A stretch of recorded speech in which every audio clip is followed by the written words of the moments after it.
Meu nome é Fausto Aguiar de Vasconcelos, mais conhecido como Pastor Fausto, da Igreja Batista da Liberdade em São Paulo, uma igreja centenária, mais do que centenária, vai celebrar agora 110 anos em abril do próximo ano. E localizada no centrão de São Paulo, por assim dizer, no bairro da Bela Vista. A Bíblia, em linhas bem gerais e ao mesmo tempo bem sintéticas, é a palavra de Deus.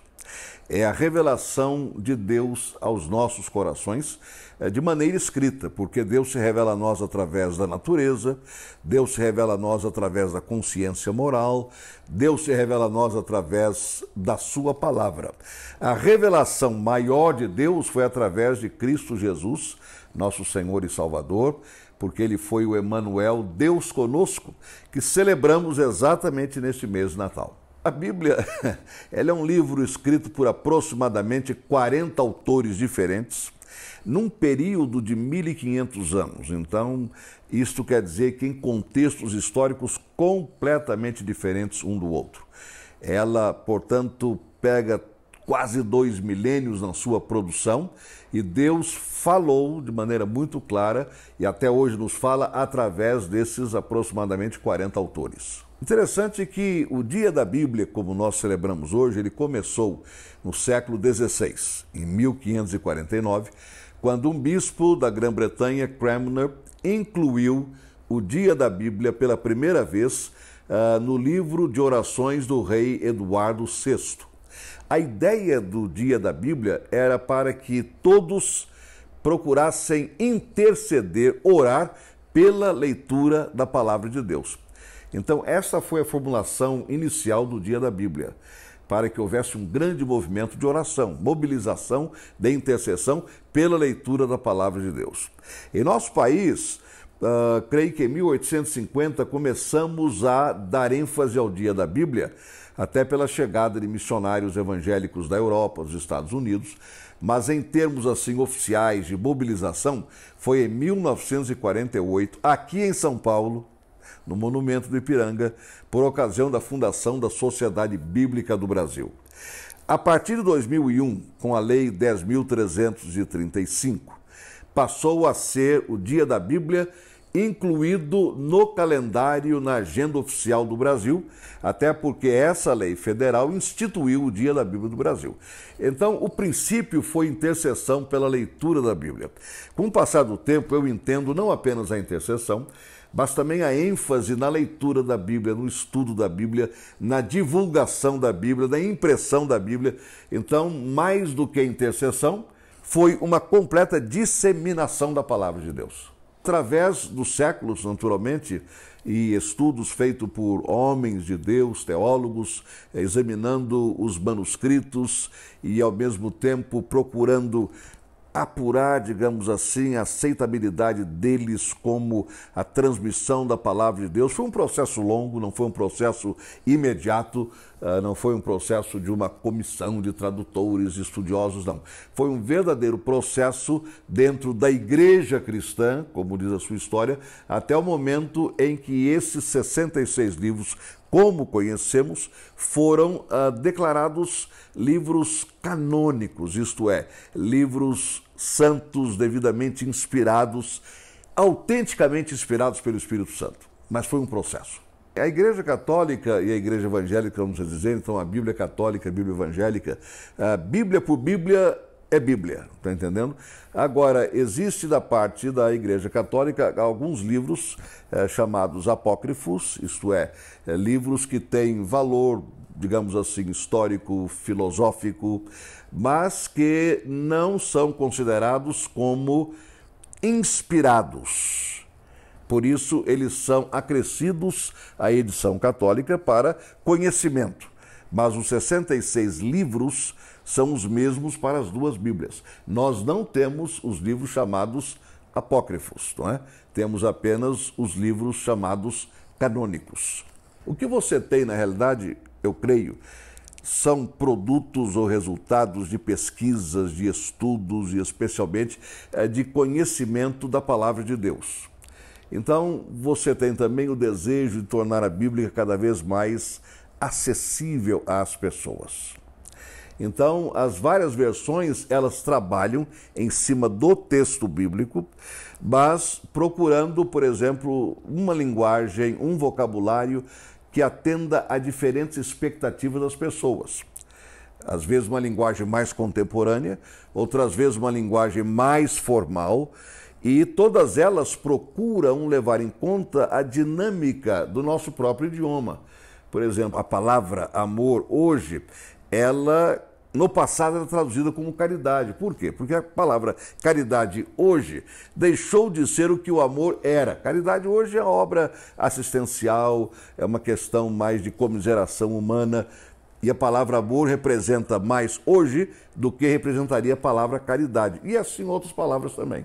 Eu creio que a Sociedade Bíblica Internacional, a Sociedade Bíblica Unidas, Sociedades Bíblicas Unidas e outras organizações têm procurado dar o seu melhor para que todos os idiomas cheguem até a palavra, ou melhor, a palavra chegue até a todos esses idiomas. É de um valor indescritível colocar a Bíblia para que todos os seres humanos tenham condições de lê-la. Não apenas ouvi-la, mas lê-la, estudá-la, tê-la em suas mãos. Então, esses esforços são válidos e eu creio que eles obedecem a essa finalidade maior, a esse objetivo maior, de entregar a Bíblia ao povo. O pastor Carlos Gunther Krieger, muito conhecido dos batistas em nosso país, ele está há 60 anos entre os xerentes, né? Inclusive tem membros da família dele que são membros aqui da nossa igreja. E ele foi para lá e começou do zero, ouvindo a língua, aprendendo a língua, depois vendo sons, como colocar os sons em palavras e eventualmente traduzindo o Novo Testamento, e agora já está em fase adiantada a tradução do Antigo Testamento. São quase 60 anos. Então isso quer dizer que talvez durante muitos anos ainda vários idiomas, lamentavelmente, não terão toda a Bíblia, mas se tiverem pelo menos um evangelho, um livro da Bíblia, pelo menos uma página da Bíblia, já será uma grande bênção. Por exemplo, a chamada tradução do Rei Tiago, King James Version, né? Ela realmente tem sido, digamos assim, na língua inglesa, aquela versão a qual até hoje se faz referência. E até usada como base para tantas outras versões e pesquisas da palavra. No nosso idioma temos a Almeida, que já passou por um sem número de revisões. Você tem a Almeida Revista e Corrigida, a Almeida Revisada, a Almeida Revista e Atualizada no Brasil, você tem a Bíblia do século XXI, mas a Almeida foi uma tradução impactante para nós da língua portuguesa. Digamos assim, é a única Bíblia que eles têm. Não é? Porque se a pessoa tem deficiência visual ou auditiva, então, para ouvir um sermão ou ouvir qualquer outra palavra seria muito difícil. Se a pessoa tem deficiência visual, para ler também seria impossível. A Bíblia, então, colocada em áudio, permite que as pessoas sem acesso à Bíblia escrita, até por uma deficiência visual, tem acesso à palavra de Deus, assim como nós temos acesso. Não, eu creio que ajuda. Se você tem aplicativos, você tem versões assim, as mais variadas e dos mais variados idiomas contemporâneos, né? É uma beleza. Por exemplo, eu estava conversando com alguém ainda ontem sobre isso. Não adianta, por exemplo, no meu caso, eu dizer à igreja: olha, durante o culto, por favor, ninguém consulte os seus celulares. Quando o próprio boletim da igreja já está através de um WhatsApp da igreja, ou ele já vem ali, você tem acesso a ele. Então, hoje em dia, a pessoa já leva a Bíblia no seu celular. É impressionante isso. E ela pode, mediante a palavra do pastor, procurar um versículo em muitos idiomas, não apenas muitos idiomas, mas muitas versões na língua portuguesa. Para mim, eu acho espetacular. Facilita demais. Você está num lugar, você tem que fazer uma consulta imediata. Antigamente, se você não tivesse o livro com você, a Bíblia, isso aqui é uma Bíblia, você ficaria perdido. Hoje não. Você vê uma versão, vê a outra versão, sem sair do seu lugar. É espetacular. Mas o celular é físico, né? Se é um negócio concreto, ele é um concreto também, assim como esse livro. É que nós, digamos assim, temos o hábito, dependendo da nossa faixa de geração, por exemplo, durante longuíssimos anos da minha vida, durante a maior parte da minha vida, eu só tive acesso ao livro. Mas há toda uma geração que já nasceu com os aplicativos. Então, para eles, aquilo é tanto Bíblia quanto o livro é para mim. Nenhuma dificuldade com isso. Eu acho que, penso mesmo que você ter o celular, um iPad, um tablet, seja o que for, com a palavra de Deus, é tão físico quanto ter o livro. É só uma questão, possivelmente, emocional, né? De você entender que, não, eu estou com a palavra de Deus. Também, ela é a palavra de Deus. Porque não é o celular e não é o papel, é a palavra que está ali. Bem, Hebreus 4,12 diz que a palavra de Deus é viva e eficaz, mais penetrante do que uma espada de 2 gumes. Ela vai direto, pega suas juntas, medulas, pensamentos, intenções, motivações. Em outras palavras, a Bíblia, ela revela Deus, mas também revela quem você é diante de Deus. Então a Bíblia assusta mesmo. Até aqueles que gostam dela, às vezes não a leem porque ela é uma contestação à sua consciência. Você leu a palavra, você está sendo confrontado com a palavra e pela palavra. Então, para mim, isso está na raiz de muita proibição por este mundo afora, porque ela é uma palavra viva, porque vem de Deus. Além disso, a Bíblia tem um grande poder de mobilização. Então, na realidade, a Bíblia nas mãos do povo é um perigo, entre aspas, né? Porque ela pode mobilizar. Não tenha dúvida, Deus, através da palavra, por isso ela é viva, mas ela tem um tremendo poder de mobilização. A importância inicialmente tem a ver com você na sua edificação espiritual. Waylon Moore, ele já esteve no Brasil inúmeras vezes, creio que está hoje nos seus 80 e poucos anos de idade, mas continua muito ativo, né, no mundo todo de viagem. Quando ele esteve aqui a primeira vez, há muitos anos, ele trouxe 5 verbos, cada um correspondente a um dos dedos, em relação à Bíblia. Então é ler, ouvir, estudar, meditar e vivenciar. Não é? Você dentro do ouvir, você pode também colocar o memorizar. Mas a ideia é esta, você trabalha esses verbos todos em relação à Bíblia na sua vida. Agora, a Bíblia, ela é que vai falar ao seu coração. Jesus diz em João 6,66, as palavras que eu vos digo são espírito e vida. Então a Bíblia conforta, a Bíblia exorta, a Bíblia orienta, a Bíblia dá certos chacoalhões na vida da gente, a Bíblia passa instrução.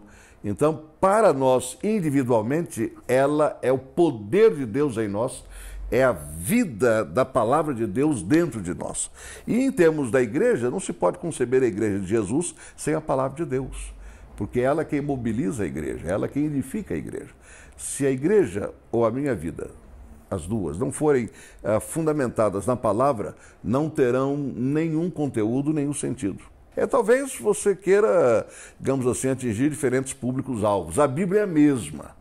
Mesmo havendo variação de versões, o conteúdo é o mesmo.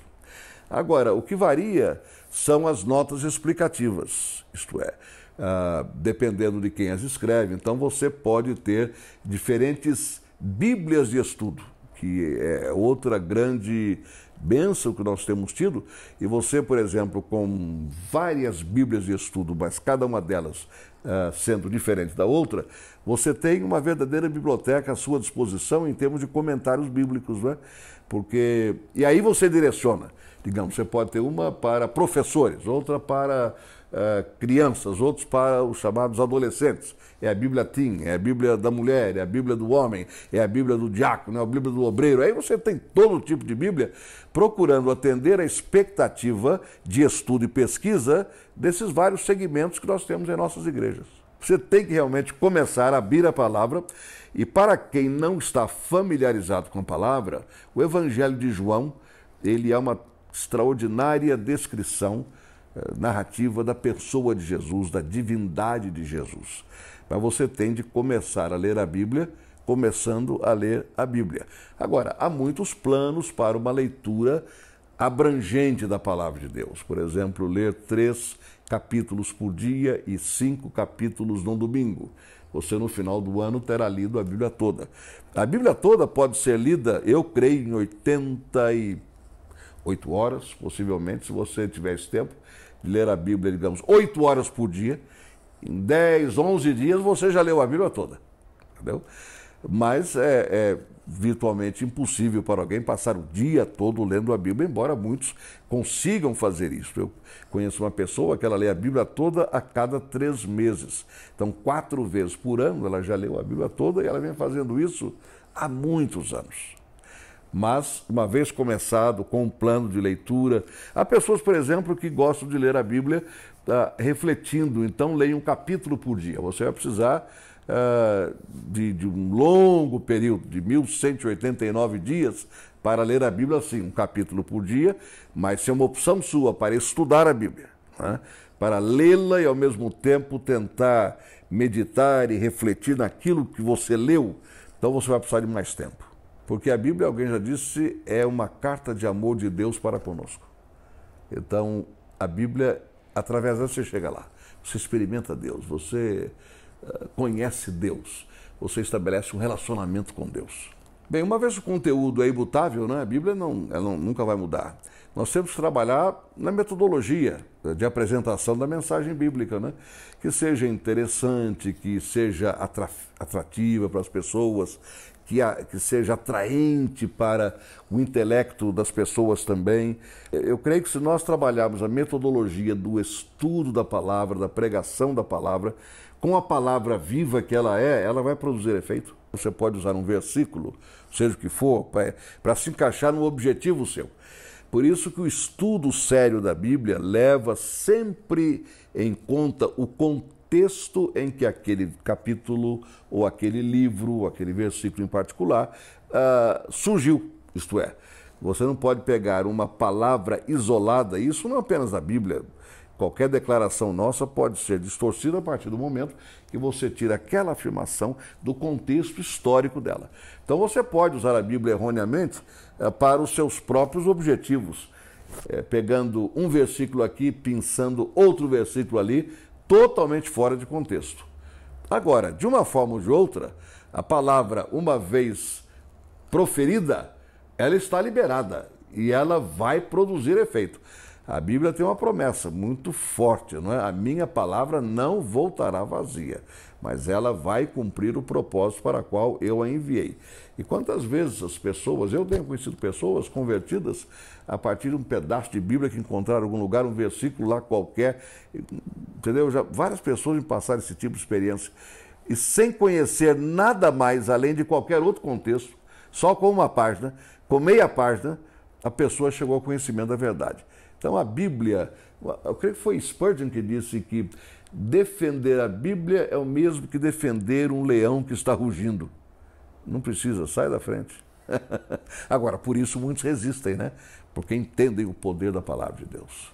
Eu deixei o seguinte, ali em 2 Timóteo, o apóstolo Paulo, ele apresenta na sua última carta, como nós a temos no Novo Testamento, a sua última produção literária, ele passa a seguinte exortação: procura apresentar-te a Deus aprovado ou aprovada, como obreiro que não tem de que se envergonhar, que maneja bem a palavra da verdade. Se há uma aprovação que você e eu devemos almejar, é a aprovação na palavra de Deus, por usarmos, a partir da nossa leitura, da nossa meditação, da nossa memorização, da nossa vivência, o que a palavra de Deus tem para nós. Não nos esqueçamos de que a fé vem pelo ouvir, e o ouvir pela palavra de Deus.